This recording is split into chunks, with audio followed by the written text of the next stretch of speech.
নমস্কার। ঠাকুরমা স্বামীজি গুরুদেবের শ্রীচরণে প্রণাম জানাই।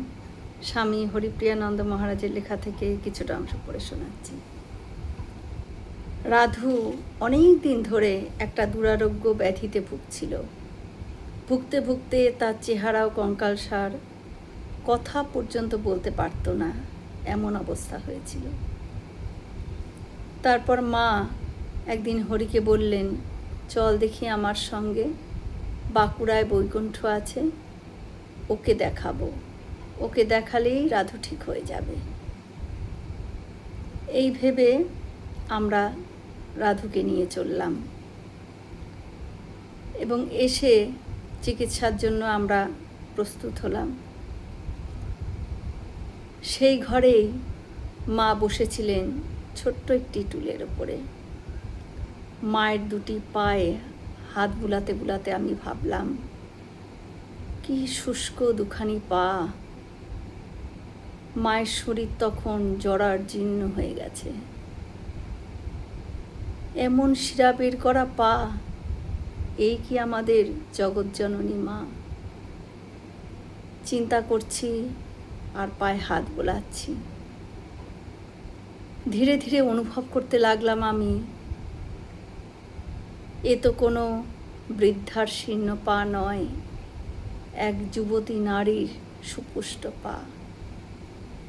কাছেই একটা হ্যারিকেন জ্বলছে, তার আলো স্পষ্ট দেখলুম।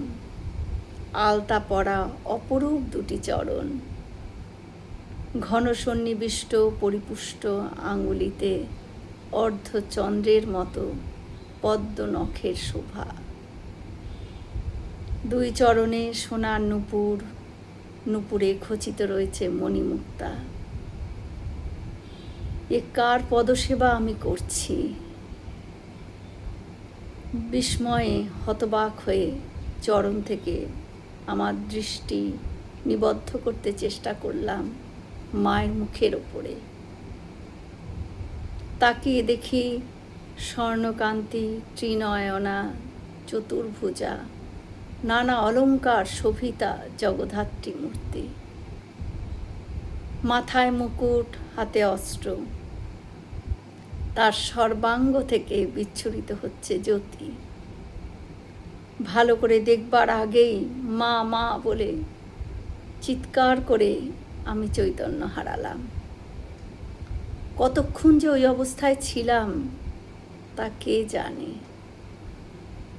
যখন চেতনা ফিরে এলো তখন দেখি মা আমার পিঠে মাথায় হাত বুলাতে বুলাতে বলছেন, ও হরি, ও হরি, কি হলো রে তোর? ওট ওট। উঠে বসলাম। দেখলাম শীর্ণ দেহা বৃদ্ধা মা রোগ যন্ত্রণা কাতর ভাইজিটির দিকে তাকিয়ে বসে আছেন। আমাদের জগৎজননী মা শারদামণি, ভগবান শ্রী শ্রী রামকৃষ্ণের লীলা সঙ্গিনী। জয় মা শারদা। আমরা সকলে মিলে একসাথে বলি, জয় মহামায় কি জয়, জয় ভগবান শ্রী শ্রী রামকৃষ্ণ দেব কি জয়, জয় স্বামীজি মহারাজজি কি জয়। হয়তো অনেক ভুল ত্রুটি হলো, ঠাকুর যেন আমায় ক্ষমা করে দেন।